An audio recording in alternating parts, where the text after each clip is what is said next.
Meu nome é Luca Moraes, sou aluno visitante da Universidade de Harvard. Em nome da Brasil Conference, eu gostaria de agradecer o apoio de nossos patrocinadores, parceiros e principalmente de nossos espectadores que nos acompanharam durante essa semana de conferência. Em especial, gostaria de agradecer ao jornal O Estado de São Paulo, o Estadão, pela parceria de retransmissão das nossas lives. Hoje, no painel de encerramento, teremos a sessão Oportunidades em Tempos de Crise. Contamos com a mediação de Verônica Serra. Verônica é formada em Direito pela USP e tem um MBA pela Harvard Business School. É fundadora da Innova Capital e tem mais de 20 anos de experiência no mercado de capitais. Atua como mentora das mais diversas startups e colabora com a formação de líderes no Brasil, em parceria com a Fundação Estudar. Durante essas 3 semanas de transmissão, conversamos sobre as graves consequências causadas pela crise, sobre formas de como combatê-la e também sobre os dilemas éticos que surgiram diante desse momento de adversidade. Assim, nada mais justo que encerrar a conferência conversando sobre o futuro, sobre formas de utilizarmos essa crise para nos tornarmos melhores e mais fortes. E ninguém melhor para debater sobre o tema do que Jorge Paulo Lemann e Lorenzo Mendoza. O painel será transmitido em inglês. Nos próximos dias, a versão legendada estará disponível em nosso canal do YouTube. Thank you all for being here. Thank you, Jorge. Thank you, Lorenzo. And thank you, Veronica. And without further ado, I'll let you to it. Thank you. Hi, everyone. It's a pleasure to be here. Bom dia, é um grande prazer estar aqui. Como o Lorenzo não é tão fluente em português, a gente vai fazer em inglês, mas eu espero que todo mundo possa acompanhar. So, I'm just saying, Lorenzo, that since you're not fluent yet in Portuguese, only your daughter, we're going to do it in English. So it's a big pleasure to be here. I've been a big supporter of the Brazil conference since its inception. This conference has taken a very important role into how Brazil debates and discusses and listens to all the sides of a same problem.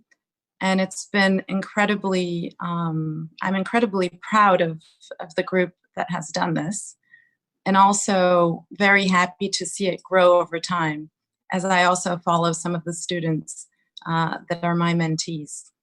So to give it a start, instead of myself introducing Jorge Paulo and Lorenzo, which I'd love to do, I wanted to challenge them to introduce each other, because they've known each other for maybe 25 years or so. So let's start with Jorge.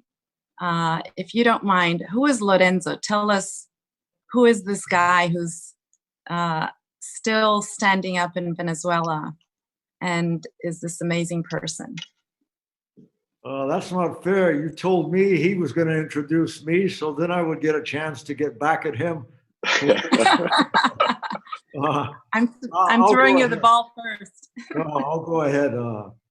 Lorenzo's family is in beer in Venezuela, and so we bought Brahma 30 years ago now, and that brought us into contact with his family, and we met various times, and we talked about what maybe we could do together at some point.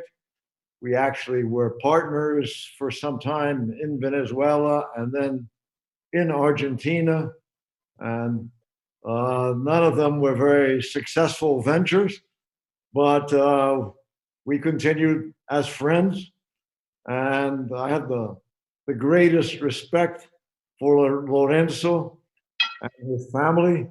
You know, I think the crises he is going through has lasted for so long, and he has hung on there. He has stayed there in Venezuela, honoring, you know, his family's businesses there and like that. He could easily have gone away, but he stayed there, and he's there trying to contribute to the improvement of Venezuela, and to Venezuela making a comeback someday, like that. So I have the greatest admiration for him, and I hope he does well. And I've been through a lot of crises, but all the crises I went through were something, 1 year, 2 year crises, or maybe longer. And and he's hanging on there for a much longer period of time. It's admirable what he has done. Thank you, Jorge. Thank you. Well, thank you, Jorge, for that and for being so generous always with me. And yes, I met Jorge, as he described, almost 27, 28 years ago in the early 90s. I was young, getting out of business school too, like you guys, probably most of you are, undergrad or business. And I had the opportunity to meet one of his partners, Marcel Tellez, who at that time, Jorge and a group had bought Brahma.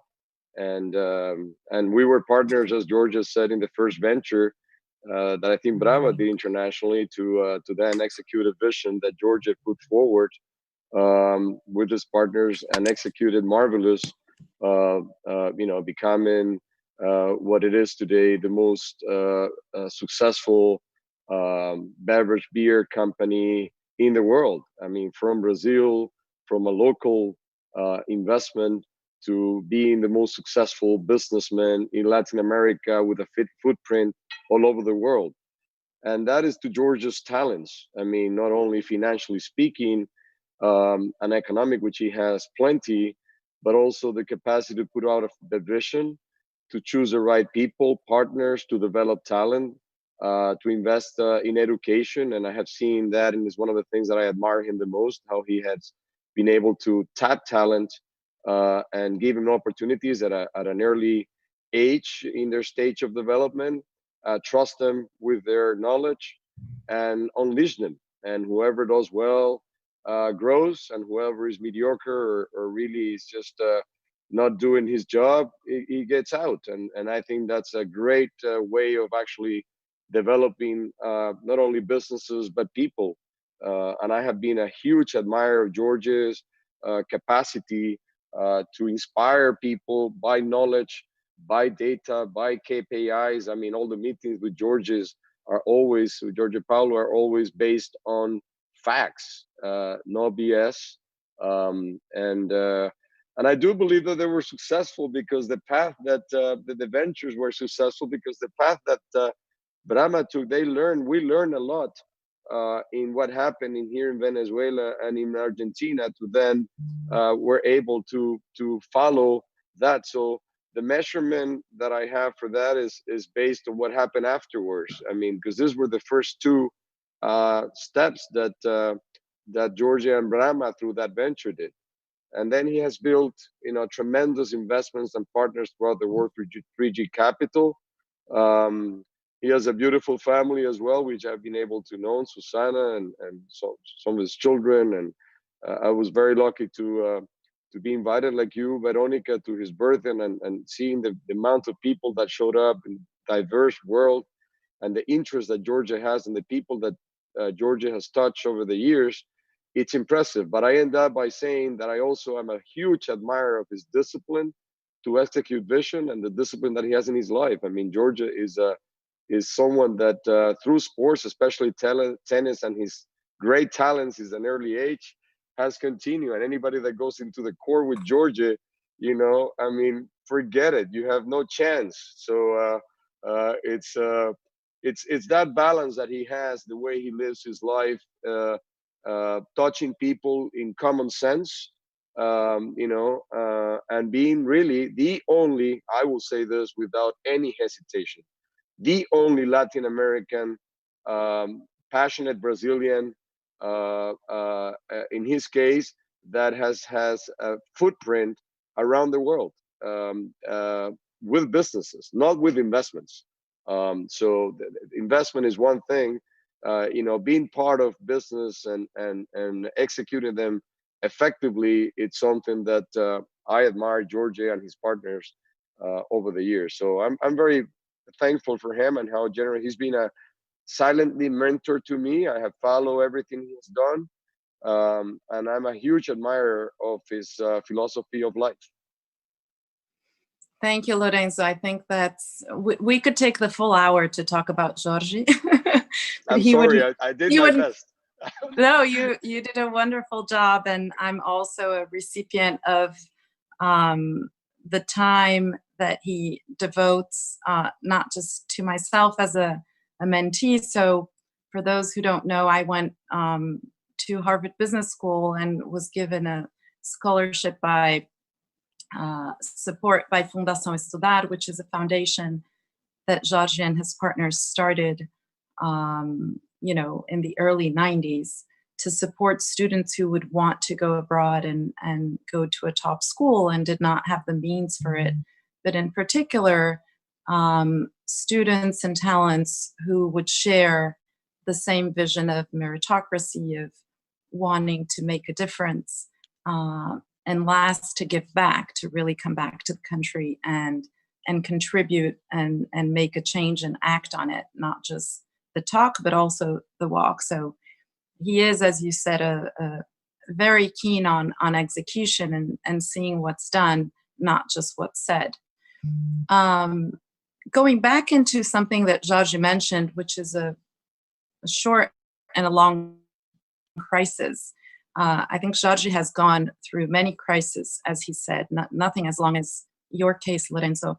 But maybe going back to Jorge, could you tell us two things? One, remind us of a former crisis when you were in the middle of it, or in the beginning of it, when there was a lot of uncertainty, Jorge. Who did you talk to? What were you afraid of? And how did you keep perspective? A lot of people panic or are really lost. They don't know what to do. How do you deal with the tremendous uncertainty? Who do you call? And what is your process to deal with the situation in these moments? If you could tell us a story around that, it would be wonderful. Like I said, I've gone through many crises. I was born 5 days before the Second World War. So even though I was, 3, 4, 5, I grew up in an ambience that was listening to the voice of America and the war going on and like that. So crisis is something that has been normal forever. Then my family was relatively well off because they had cocoa plantations in Brazil. And then from one day to the other, disease came to the cocoa plantations and our business got entirely wiped out. This was later in the 60s and like that. So, and then, I was in the financial markets and I had a crisis. The first group that I joined were all Ivy Leaguers, all from the Harvard Business School. I thought they were great. We went broke in 3 years. And I was 26 and, I thought I was the greatest guy, the smartest guy. And there I was entirely broke. And so I actually made a list of the crises. And I think in my 80 years, there's something like 10 or 11. So that's one every 8 years or like that. And, I've come out of most of them better than before, or having had to adapt or change. When I bought a brokerage house in 71 to become a stockbroker, the stock market the following month went down 80%. And I had to adjust. So we became bond brokers, which turned out to be a very good business. And it was very good. Then we had a nice, successful brokerage business in the bond market. And the central bank gave us an investment bank charter. And we were going to make an investment bank together with one of the biggest banks in the world. And that deal did not go through. So all of a sudden, we knew nothing about investment banking, and we had to become investment bankers. And it turned out better than if we had done the deal with the large foreign commercial bank, etc. And it's not only crises in terms of business, but also, I had a health crisis. When I was 54, I had serious heart problems. All of a sudden, I thought I was the healthiest guy in the world. All of a sudden, I was 1 year out of action and in bed and things like that. And had to adjust to that and figure out life and what to do about life and how to deal with life in a different way.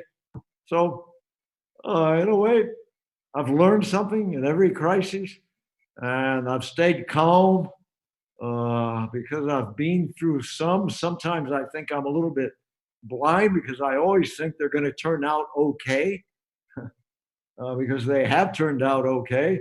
And I think this crisis is going to turn out okay also, even though it looks like it will be longer than most people think. Mm-hmm. But, it's stay calm, adjust, look at things in a different way, innovate in how you think, and maybe you have to do it in a different way. But keep going. And if you keep going, I'm sure you will make it out of the crisis. So that's my way of looking at things. So you mentioned a little bit through your thought process that, it's really being humble to see the reality. It's thinking different, testing your beliefs because they were tested and they were proven wrong, like in the case of the bank or others, and keep going, which is keep the passion, keep the energy to move forward. Lorenzo, how do you keep the passion and the energy to move forward in such a long crisis like the one that you're living in Venezuela? How do you do it? Where do you find your strength from? And what is it that motivates you and that is stronger than that drives you for that? Because we've heard about not just the atrocities that have been happening. Now you just told me yesterday that there's an energy crisis and that some areas, or in some cases, it's 10 hours without energy. That's deep deprivation of really the basics, not just food, but energy and so forth. How have you done this for so long? Where does this strength come from? Well, I think with like Georgia, everything starts with the way your environment and the way you were raised. And I also had everything in my life. I was lucky to be born into a family that had been involved in business and successfully for many years. And but I also, tragedy in terms of whenever you don't expect it happens. I lost my father at an early age in my late teens, and I was very lucky to have a household of very simplicity, having everything, but at the same time not having anything in terms of materialism. And I had everything. I never lacked anything. So, but at the same time, my father and my mother raised us. We were six. I lost two of my siblings, two of my sisters. And death has been part of my family whenever you don't expect them. So that really has been something that has marked me in understanding what life is all about. It is a journey that you construct based on opportunities, and but at the same time, we're here at for a very limited time, and you don't know when that time is up. And my parents, I don't know how, but they somehow put the country first beyond anything. So I was lucky to be raised and traveled this country, which is a beautiful country in terms of nature and people. Through all the corners, all the streams, all the places since very young. Our holidays we're here in Venezuela. Our time to spend, we're here in different places with different flavors and stuff. So I think that gave me the sensation of really understanding, there was some duty to what we were doing here as a family and in our business and creating opportunities for people. And then my father passed away. As I said, he was a psychiatrist. I mean, so that also helped me a great deal, because he was all about people behavior and people thinking, and he also took over a business without knowing. I mean, he was in the medical field. I mean, and then his brother passed away, and he took over that and had to leave his profession to do something different. And then he passed away. So what I'm trying to say here is that I was really marked by that without knowing. I had my life after that. I went through investment banking for years in London and in New York. That gave me a good foundation of knowledge. I didn't know what I was going to do at that time. My family has always been very organized in terms that not a family business, not a place where everybody can work and where you can come and play and do trial and error. So it's just all about having a responsibility for others. I mean, at the end, we have different stakeholders and shareholders as well, and more importantly, to keep up in this competitive world, you got to have the knowledge and the capacity to compete. And I was able to do that. And then going into the question nowadays, yeah, it's been a long 22 years. I mean, I saw this coming in a way. I mean, not the destruction of Venezuela and a regime that has been brutal, but I saw that the fiber of our societies were based on ignoring the people that had nothing, and public policies that they were not focused to really advance society, but more just focus on maintaining power for no reason. So I was part of that student mentality at that time in this country, that I something had to give, and a populist came along and with the right tones and speech, and at the end it was all BS, because it was all about power. So how do I keep going? Again, going back to the basics. I mean, I have a duty to do. I've been able to, whenever you take a job and whenever you take a responsibility, you don't take it only for the good, you take it for everything. I mean, it's and I have done the best I can in really at the same time of managing the business that it was born here in Venezuela, to do as much as I could to preserve values and principles that drive at the end the commitment of the people that have the most. I mean, if we all abandon having knowledge, skills, and capacities, our countries are not going to be able never to advance.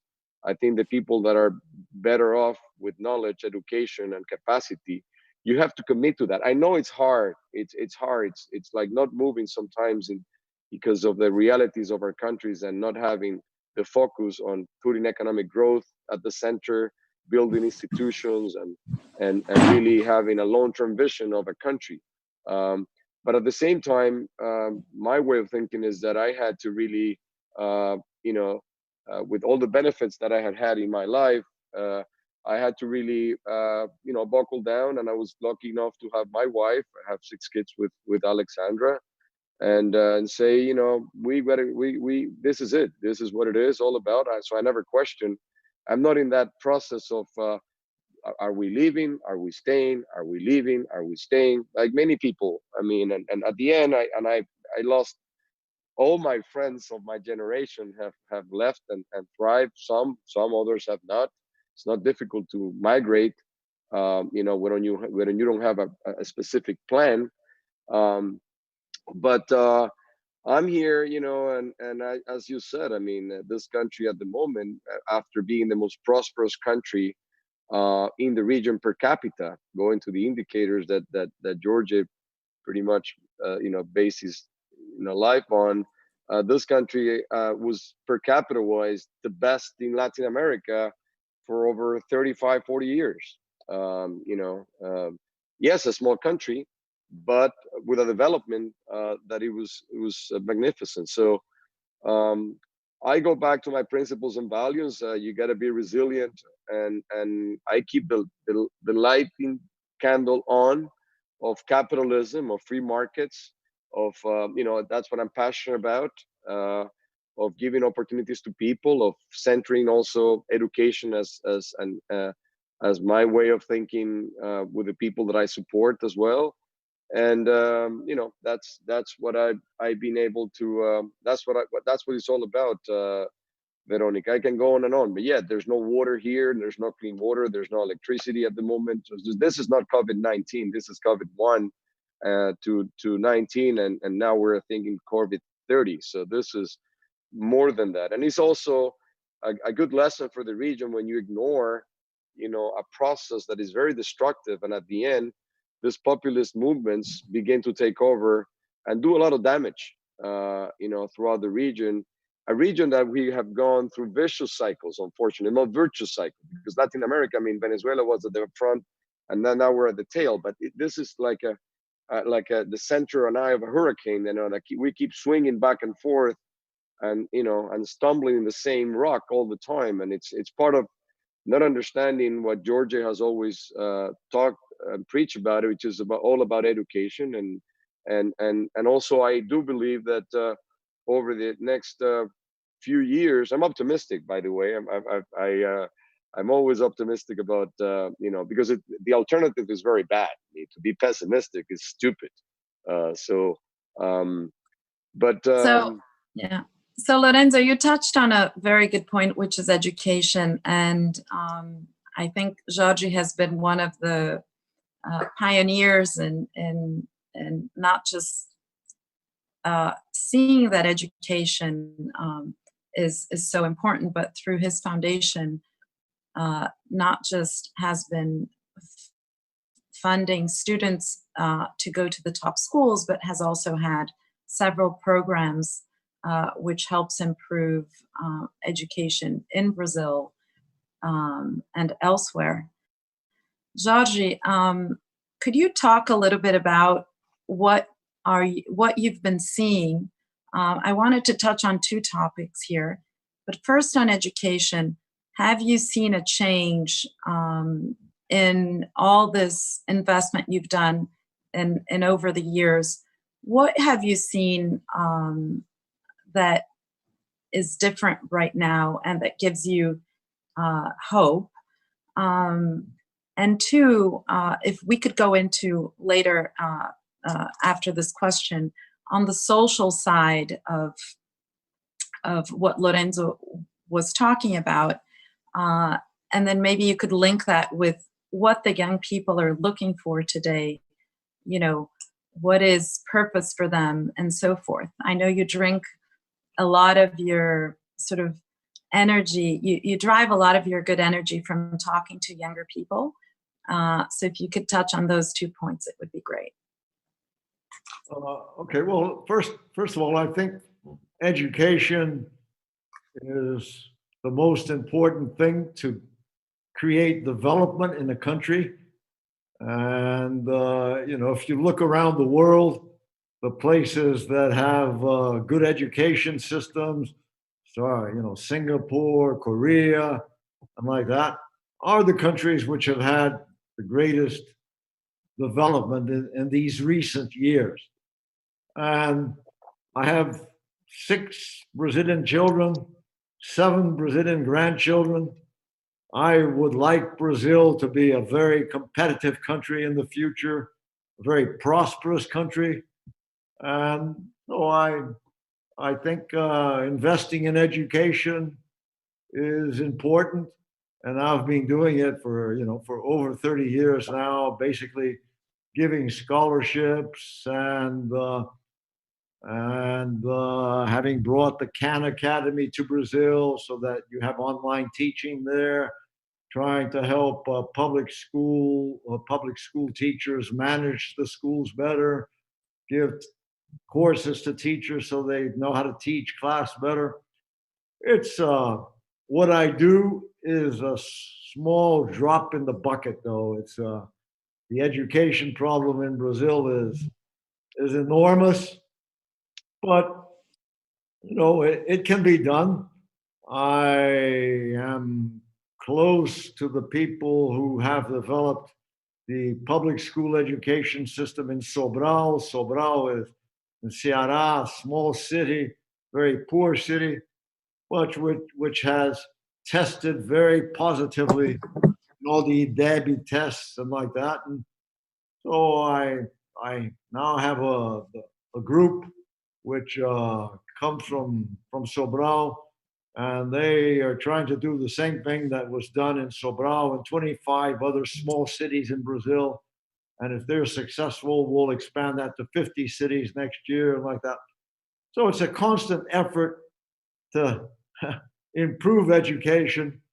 And I realize that my effort is very small in terms of what has to be needed and in terms of what the government has to do to make education really a focus point and an important focus point like that. But it's moving along slowly. I see many more people in Brazil interested in education now. There are other private businessmen who are investing in education. We do things together. They try to help us. We try to help them. We're partners with Itaú, with Natura, with a couple of other companies like that. So I think the big progress is that I think there's a more consciousness that education is the real important factor that Brazil has to invest in. And this is happening slowly, but it is happening. And, I think as Brazil looks out to the rest of the world, it is so obvious that we're not doing as well as the other countries. And part of the problem is education, so that more and more people will become conscious of this. And I put a big effort into this. That's it. So, Jorge, of the young people you support right now, what have you learned lately from them? You talk to a lot of people. You love talents, young talents. When I was at HBS almost 25 years ago, because I went there in '95, email had just started, and you used to say, send me some of the things you've been reading or learning that are interesting.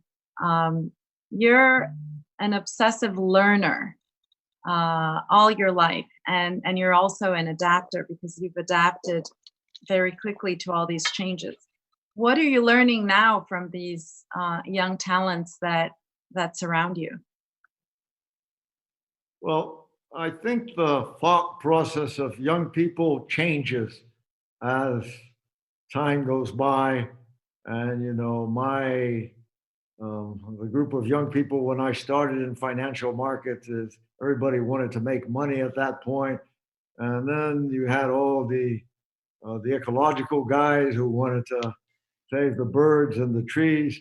And then lately we've had a lot of people interested in going into government or public service, which was not true previously. A lot of the scholarships we give now are for people who want to go into public service. And basically, I would say that what has changed is that people are more concerned with the general well-being of the world and general well-being of populations and like that. There's a greater concern for the well-being overall. And so it's a less selfish world. And I sort of think this current crisis is going to keep us going in that direction. And people are, they don't want to make money as much, or they want to be doing something which is good for the world and which makes them feel well. So that is going well. I mean, that and I think this current crisis is going to lead us more in that direction even. So do you think that there is then a connection between the fact that if that new generation of talents is seeking for a bigger purpose, and those are the talents that you want to attract to your company, does your company need to have a bigger purpose other than just being profitable? And is there a new sort of responsibility that not just the business leaders, but the companies themselves should take into the doing good? Because at the end of the day, if people and talents are what drives these companies and innovation and all that, and you want to attract them, they will only be attracted to companies and cultures that they can relate to. Would you say that that is also a new trend, and that ESG is something that is here to stay? I think so very much. I think we're doing some of it in our companies. We were not pioneers in doing it. We're a little bit late. Well, we realize that is very important. And so we're young people are attracted to companies that want a better world and are trying to do something for a better world. Lately in Brazil, we've been quite successful. We converted one plant into producing gel, antiseptic gel. We built a hospital together with the Gerdau group for the current crisis. We converted a plastic bottling plant into making masks and things like that. And this young people are attracted to this, and they like being involved with companies which are trying to do good. And so I think it's very important, and we have been a little bit late, but we're catching up. Great to hear. So maybe let's just jump into sort of a more personal side of all of this. Can I ask Lorenzo a question? Of course, yeah, go ahead. Lorenzo, Now it's gonna get tough.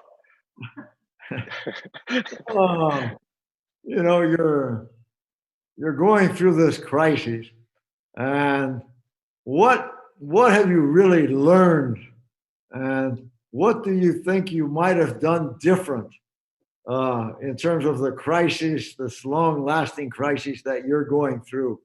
I'm interested in what you have learned. I think every crisis you learn something.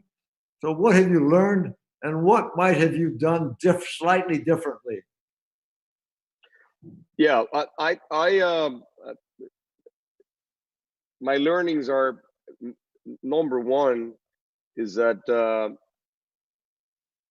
once you are in a very difficult situation, you got to look for, as you said, for the opportunities, and don't get stuck in the negativity of what's going on, because if not, you paralyze everybody. And at the end, whoever is leading something, you got to be the main motivator to people to follow you. So if you're not able to convey and put a vision forward that you can get out of this mess with opportunities, even though it has been a long process in which I had to change constantly that vision, and at the same time people buying into it, you're not able to have people. When you turn around, everybody has left because nobody's believing that there is a way and a path out of it.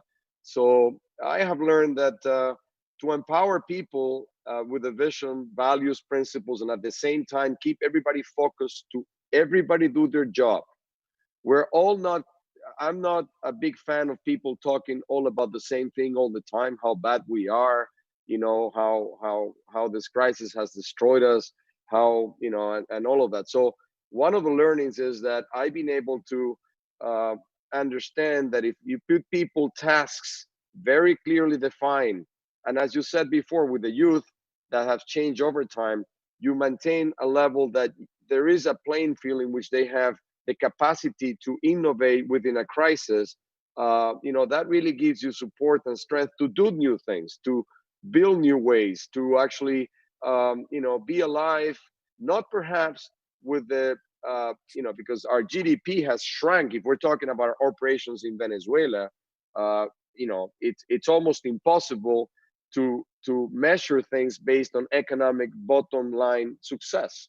I've been able to actually, one of the learnings is that to put people forward in terms of keeping our capacities in wherever we are in other markets, and especially here in Venezuela, that our learnings from here and the difficulties that we're going through here are applied effectively in other markets, so we can gain advancement versus our competitors. And we've been able to do that. So this is a lab here of resilience, of creativity, of innovating through crisis, and then putting that forward to our other operations and people beyond.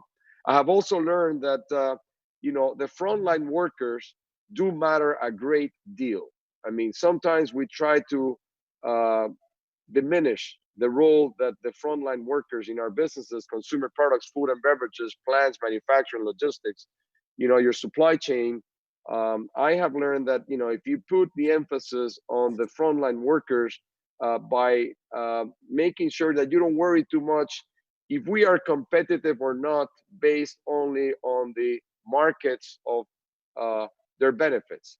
We are absolutely on the top of the curve on really paying them, but at the same time we get productivity back. In these countries, it's very important to get productivity, and we've been able to gain that by tons. So everybody gains. I mean, they gain better money and social mobility.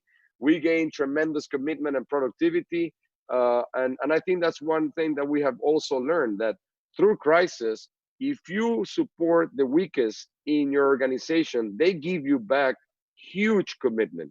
I mean, the productivity levels are absolutely amazing. Even though in a country in which public services are as we were talking before, are destroyed, but you try to create a micro system, but obviously it's not going to be able to create the antibodies, to talk, enough to not deal with the disastrous, collapse of the economy. But you're building an organization that really becomes very strong, and that whatever you do somewhere else, you really can fast forward, when you implement them in other places. So those learnings, Jorge, has been key. Another thing is to invest time like you do, but I do invest a lot of time. My learning is that I do invest a lot of time in people development. And, that's a learning that really has given me even more, enthusiasm to really keep doing that. I mean, apart from, my job, through my stakeholders, I do have a learning in this process that if you do invest time with people development, that really pays off in weathering better this crises. Another learning that I find it is that whenever you speak the truth, your capacity to survive is better than if you're trying to adjust only by trying to be accommodative to whatever these tyrants that govern Venezuela or the people that are involved. I think I have learned that if you stand with the truth, people will support you and come to defend you. We have done that in our facilities. People on the front line saying, whenever we're trying to be harassed by they stand up, because they believe that what we're doing is right, and you empower them tremendously. So by this, I don't talk that you're trying to confront, because as you know, we're in business. We're not here to confront governments. I mean, that's stupid. We're here to try to help and to put our experiences as part of a process that we can help and build on that. But I do believe that that's one of the things that I have also learned. What have I done different? I think one of the things I think that I should have been more blunt when we're talking in the like I have been over the last 15 years. I wish I had done this before, so some people would have stayed and follow and battle this more. And because Venezuela was abandoned by a lot of business people, the people from the private sector, and I don't think I did enough of actually trying to convey a vision that we had to really stay. And I try to concentrate on my people, my family, and and it's difficult at the same time because you know, you have to throw your kids out of the house when they're 16 or 17 years old and finish high school. That my kids went to school here because we were living here, and but I would have done a bit different, I will say, in try to understand how we can create a fiber of more of a private sector that really understands that the commitment in the country will get us easier out of a crisis than if we kind of everybody does their own thing and ignores the reality and tries to take care of their pockets, and that's it. I mean, I feel that I should have done that better. Another thing I think I could have done better is perhaps understanding that the families, you know, whenever crisis like this hits, is better to also tell them that it's time for them to move on. You know, I don't know if I did well with my kids in keeping them here through high school, and then they went and unleashed themselves, and I'm happy to have them outside. I mean, so I always question that with Alexandra, if that would have been a good model of actually saying, you know what, guys, at 13 or 14, go out. And you know, they have probably would have taken advantage of those 3 or 4 years in a better environment than the ones we give them. At the same time, you know, I think that they became very resilient. I mean, they're kids that they know that things are tough, things are rough, and you got to gain them every day. But in the business side, Georgia, once the government got here, there's very little to do. Either you sold and run, which it was something that we never had in mind. You know, we have a tradition, we have a legacy. Obviously, we're business people. We like to make money and grow and give opportunities to people. But we knew this was going to be a process of destruction. We just didn't know how long it was going to be. And you know, 21 years after, we're still here in this you know, traumatic situation. I did, you know, so I don't look bad as a Monday morning quarterback. I mean, in terms of, it was a decision that we made consciously. I did made it consciously. I had options, but you know, that's about it. I mean, different. I will say that mainly it's something that I do, is that why I was not able to influence better the private sector, perhaps because of my age that time. But I had the you know, the capacity to do that and be more out there in the business world. I wasn't. I was very concentrated in my company, my people, my markets, my opportunities, and not enough about building a system that would have been better off to sustain this destruction. I think the Venezuelan private sector is at fault for really leaving and flying away, and that really left Chavez with the whole playing field to do as he wished, and I think that's bad. I think that's why I encourage everybody, and the youth especially, to, if you have, you know, that sense of whatever places you're going to end up, because you're all global citizens wherever you are. That's a reality of today. But if there's something that attracts to you, to your country, and you're successful, like Georgia has done over the years, you know, Brazil still represents, you know, a huge part of his commitment. And I think that's something that I will say that it is very important to see the business community on a local basis to defend principles and to defend, even though they're not well taken by politicians. You got to speak the truth about, you know, what free markets do, what market economies do, you know, what free flow of movement of labor do, and all of that. So I don't know, Georgia, but that's about it. Yeah. Oh, thank you. I will think about it. Okay. I think there are things that we haven't done that well, and in which your experience is good for us. So I'll think about it. Thank you. I also want to ask you a question, George. I don't know, is this Veronica? Are we breaking the mold here? Yeah. Okay. You have been an inspiration for generations and people, you know, of sorts. You have been able to build partners and partnerships, you know, around the world, in especially in the consumer product industries. and more importantly, you've been able to actually execute a vision constantly, over the last 30 years or so. What have been your learnings in your partnerships, and in choosing, your partners, and also at the same time, on your personal level, what would have been done differently, with those investments that you have been able to build around the globe? I think, we're talking about 30 years more or less when we bought Brahma and like that. And the first 25 years were very, very, very successful. And our return on equity and everything was exceptional. And then these last 5 or 6 years, we haven't done as well. And I think a lot about it, and why we haven't done as well. And so we had a formula which was attract very good people, pay them very well, manage things very efficiently, keep expenses down, and just have a big dream, and everybody drives in that direction. And we sort of missed out a little bit on two things.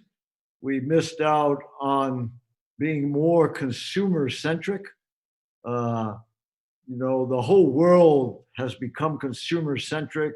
The consumer has many more options than he had before. He can access things over the internet, like that. And we remained in our sort of focus of producing things well, good quality, cheaply, etc., and they will be bought. And we never really paid enough attention as we should have to what the consumer really wanted, or what he what he wants, and like that. So that was the first thing. And the culture that we built in our companies was very production, bottom line oriented, and like that, and did not take into consideration as much as we should have what the consumer wants, and like that. The second thing is that the world has changed a lot. There's artificial intelligence, there's a lot more digital information, and you have to have different people running your businesses, and people who are much more familiar with getting information from your clients as they are today, knowing how to deal with that.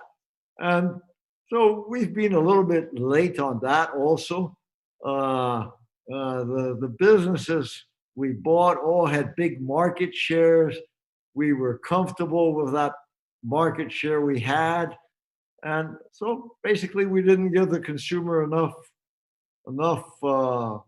attention, and we didn't attract the people to our culture that know how to deal with the information that you need to have nowadays to deal with becoming a consumer-centric company. So we were late in that. We've been punished in terms of our market values in recent years, and we're having to adjust. We have new people, different people, people who are much more focused on the kind of things I've been talking about. And that's going on in all our organizations at the beer company, at Kraft Heinz, at RBI, etc. So we're doing it. It's an ongoing process. It will take some time, but I think we realize. And then we were a little bit over ambitious 4 or 5 years ago. We made a very big purchase of SAB Miller, and this company which a big presence in Africa. And Africa is where all the growth in consumption is beer will probably come from in the next 20 years, where that's where the big growth. So we overpaid for that. And it also took our focus off what was a very well-run business. We had to deal with new things, a bigger company and like that. So that has hampered us a bit.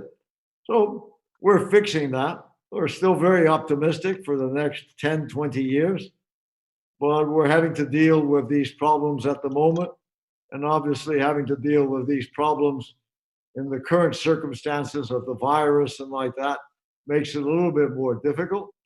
But,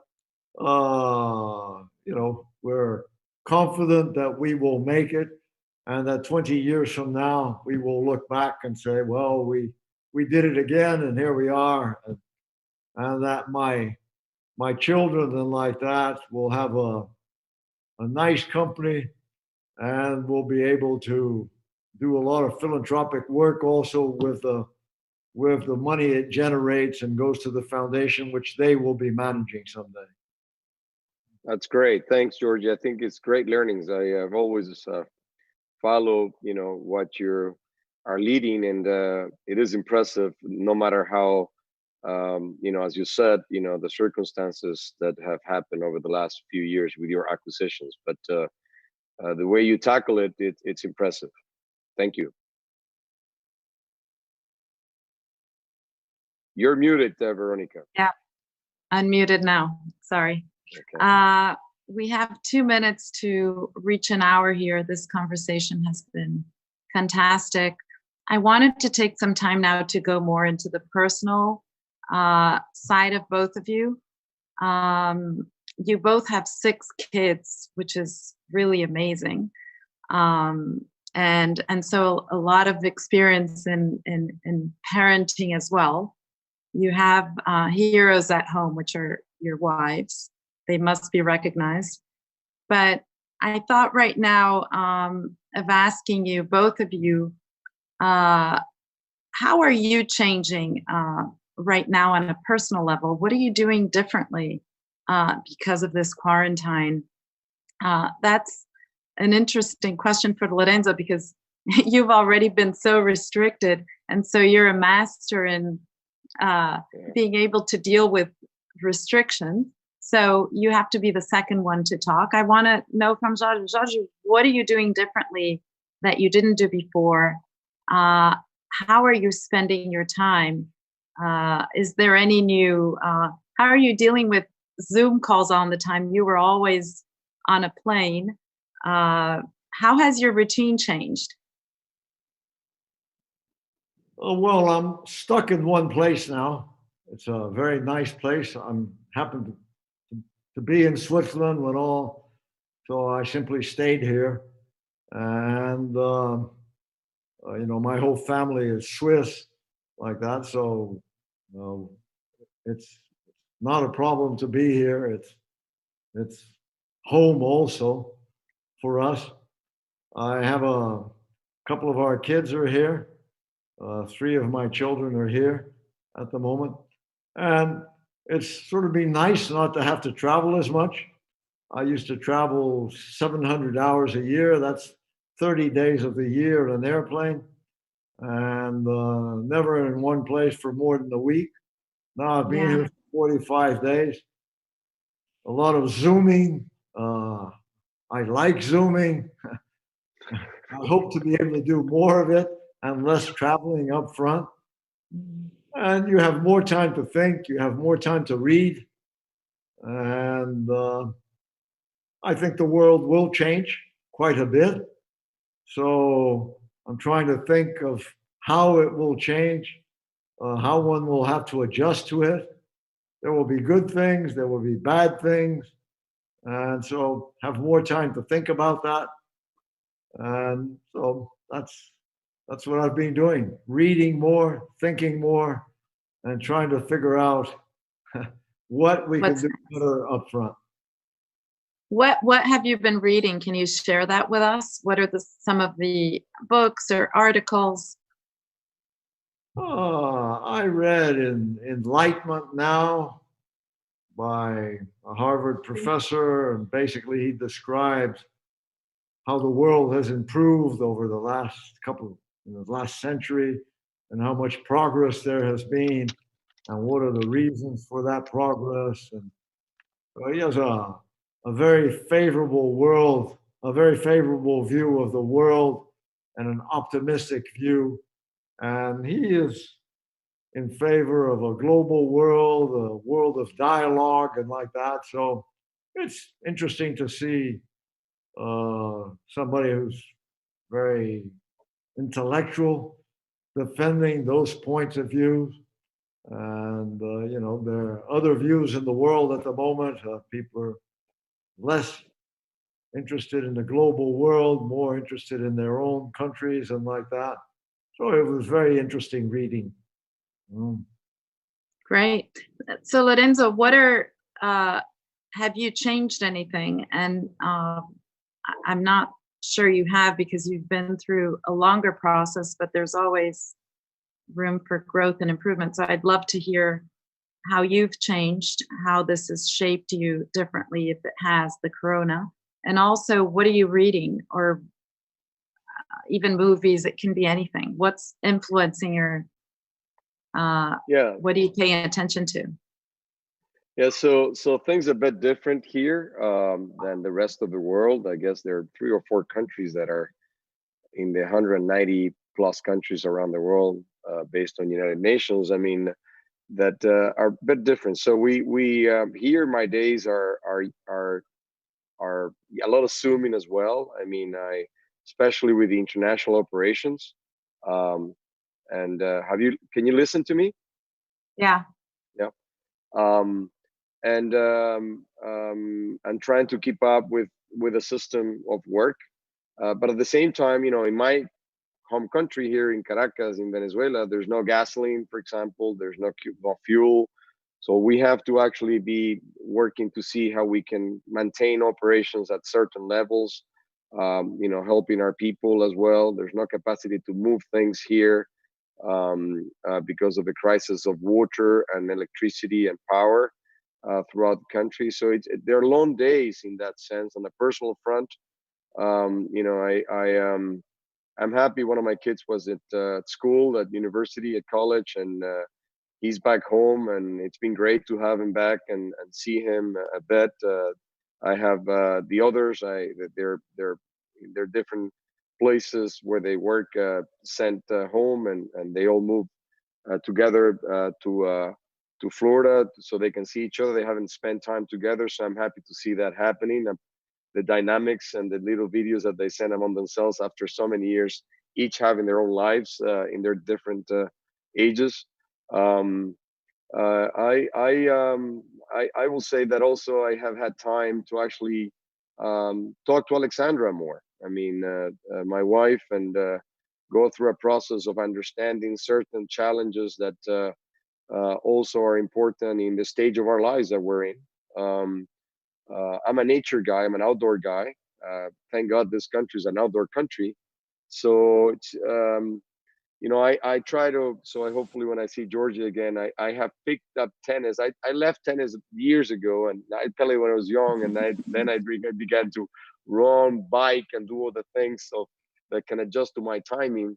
So I actually, in this situation, have picked up tennis on a daily basis, like Georgia does throughout his life. So hopefully I can play with him and gain a game out of Georgia. But and also I have had conversations with friends that I haven't had before through this mechanism. I mean, I have reconnected with people now that the pace in their lives has slowed down. So I have, the popped up of friends that I have had saying, "How you doing? What's up? Let's catch up." It's been one of the great things that are taking place in my daily routine. But I must say that unfortunately the pace here is pretty intense because of the calamities that we're going through here. But apart from that, not much reading apart from my work reading. I have no space for that. at the moment. So I cannot, not haven't done that. Actually, one thing that I'm not a big guy of serious. I'm an outdoor active person. I love sports and being out whenever I have a free time on the mountain or whatever I am. But I have a son here that said, Dad, why don't you have time with my mom? Why don't you see a series? I never have started a series and finished a series of TV on anything. I am a maniac of sports. I only watch sports. I love to watch sports. That's the only time I have whenever I watch something. And we began to see this series Game of Thrones. So, which at the beginning to me, cutting heads and seeing blood all everywhere, in some ridiculous fashion, it was hard to adjust. But my son kept me, said, be patient. This is going to get interesting. Has a lot of strategy and had a lot, he's a 19-year-old. So, and I have tried to, I must say that in 10 days, I haven't watched one episode because it gets a little tiring. But I'm on that. And yes, it's been interesting. So that's about it. But I keep as much as possible my routine of having my hour of exercise for me. And, and I do think going to the youth, I do think that this crisis and what is seen in our operations internationally and here as well is that the youth will adjust very quickly. We're worried about adjusting and that new normal that people are that is for people over 35 and 40 that we all should be worried about how that's going to play out. I'm not worried about the youth at all. And so if the Venezuelan youth could give advice to the Brazilian youth, what would that be? I will say that not only from the Venezuelan perspective, I'm talking more about what I'm seeing about the youth in around the different networks, connections, and realities that I do in my business and in my supporting entrepreneurship and supporting social causes. I see that the way they work with technology, it's their way of life. The way that they move from one thing to the other, it's pretty quickly. I know it's just not a thought process. It's just natural. You evolve towards that. You gravitate towards that very easy. So and another thing is that the way that, as Georgia was saying, their interest. The world has, for people older, we have discovered the health industry, how important it is, and how what role they play around the world, and how that really it's something that we have learned from the statistics, not from COVID-19, from heart disease, from diabetes, from everything, because everything is about frontline workers and health, and that health industry that is huge and immense, and people are gravitating towards that as well. I think the youth, it's natural on that. So they're just that's the way they think. That's the way they're wired. So I'm optimistic about how the world is going to come out of this. Obviously, with huge fiscal deficits, some countries in the developing world will be like ours. I'm not talking about Venezuela, more other Latin American countries will be harder hit because also the private sector will have less liquidity, capacity to actually do things. So there are going to be deficits in the private sector as well. How central banks are going to be able, and the financial systems and markets are going to be able to adjust to that. But in terms of the youth, and remember that still the economies in general are moved by a lot of small businesses and entrepreneurs. And I do think that's going to really be the driving engine behind what's going to happen. So opportunities for investors such as you, Veronica, are popping up everywhere. And Georgia, and I also had a family office. So that is it gets me excited. I see a lot of things happening, and I do believe that it's a good time to be young in this post-crisis. It's interesting you touch on entrepreneurship. So I'm in the global board of Endeavor, and we had a board meeting last week, and it's amazing how when you look at at least say the top 50 outliers that are around the globe, how entrepreneurship and the entrepreneurial mindset is so powerful and is kind of right for the crisis in terms of everything an entrepreneur needs to have in order to survive. So entrepreneurs are constantly adapting. They have to keep an eye on and focus on the most important things. They have to lead. They normally don't have abundance of capital, so they need to be pretty rational. And they have to prove themselves every day.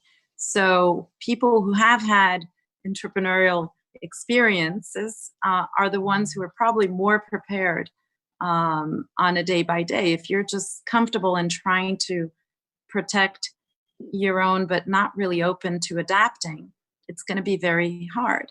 And so a couple of the things that we talked about in the panel, which was adapting to change and being resilient, focusing on the people and empowering the teams, building the trust and transparency with those teams, and are very important. And I think the other thing we spoke about, which is very relevant, and Jorge touched when he talked about the consumers, is really looking more broadly at who are the stakeholders. You know, we cannot live in a society and not pay attention on what surrounds us, not care about a big, say, economic difference between who's, you know, a few miles away from you. And I think the more we pay attention to that and the more connected we are, everybody can be part of the progress. And if you ignore that, it comes back to you later. And in a way, I think that is one positive thing from this whole crisis, which is people are now caring more, not just by principle, but they're now not just thinking about it, they're doing something about it. Because it's one thing to acknowledge it, to have a discussion in a classroom, to have a debate. The other is, what is your role? You know, what are you really doing about it? Are you just sitting and debating about it, or are you actually acting upon it? And so now you're seeing actually business leaders joining forces and really taking a stand. Some guys like Edu Lira from Gerando Falcões, which Jorge Paulo supports, was able to pull together a very big program to support, to protect and take food to favelas in Brazil. And he immediately joined forces with, you know, some business leaders, picked a strategy to print a card with cash, and that cash could be spent in the local community in order to fuel the local community sort of economy, so things could keep going. So it is really an amazing time, obviously very, very tough, but also a moment of rebuilding and really going back to a blank sheet of paper and saying, what really matters? You know, are we really focused on what matters? And let's cut the crap and not, you know, give attention to what's superficial and you know, look after the people, after their health, their education, and build our values around what really matters. Maybe we could end this up by just getting a message from each of you to really the younger generation who's graduating right now at Harvard, at many MIT and many other. MIT is your school, right, Lorenzo? I know this conference is a Harvard MIT conference, so we have both here represented by you. But if you could, in a few words, give a message to the young people who are now going to go into this new life, graduating and having to live with so much uncertainty, what would you say, and what do you think they should expect?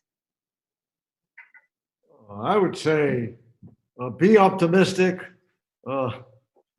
adjust to changes. There's always an opportunity in change. So figure out what the opportunities are to be a better person or to do another type of business or like that. And, and go for it. And, keep going. And most of the good ideas which I had or the good businesses I did actually occurred in times of crisis and not during good times.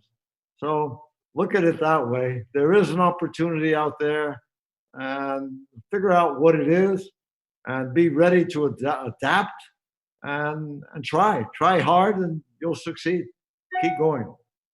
Take the risk. Yeah. I will do exactly the same as George is saying. I mean, what else can you add? I just said that also, if you can pick up places, I know that this is a big Brazilian audience, mainly. I know that they're all Latin American and perhaps from other parts of the world as well. But I know that it is the main participants in this conference is Brazilians. I will say that also look at opportunities in your countries. I mean, this world is going to weaken a lot of businesses, models, and that are going to give you also opportunities for you guys if you're in the entrepreneur spirit, or if you're joining with corporations and companies that need talent to transform and to adjust, as Georgia was saying. I mean, take risks. Also in the markets that are most needed by talent. I mean, don't. I know that some of you will think that by staying in the U.S. Or going through Europe, or having a better developed world environment. But I will say at your age, go to where there are opportunities. I mean, and that is, in our part of the world. I mean, there's going to be, and there are tons. I mean, if I was a Venezuelan at your age, I will come to Venezuela at this time. Everything here it's to be done, and we're gonna get out of this. I know it's been long, but I'm optimistic about what I'm seeing now. I'm optimistic because everything is completely at shambles, and there's no more BS of the government to actually have access to cash flow that is going to corruption, and to that is also gone. So and take risk, and as you have the attitude, remember that in life, attitude is the multiplier effect on anything that you guys want to do. So be optimistic, don't be pessimistic, have aspirations, don't envy anybody. I mean, don't compare yourself to no one, and go and follow that drive that you guys have in your generation, and use technology as a driving force in whatever you're going to do. Thank you, Lorenzo. Well, let's close on this. I could stay for hours. It was wonderful having both of you here. Thanks for the organizers of the Brazil conference. Big kudos to you guys who were able to keep this going despite not being able to hold it in person in Boston. And look forward to reconnecting with all of you again. Thanks so much. Thank you, Georgia and Veronica, also, and Gustavo, and the rest of the leadership team that made this conference. And as always, it's great to learn from Georgia and to see him and to see him going strong and to inspire many of us. Thank you. If you can be optimistic, we all have to be optimistic. I am.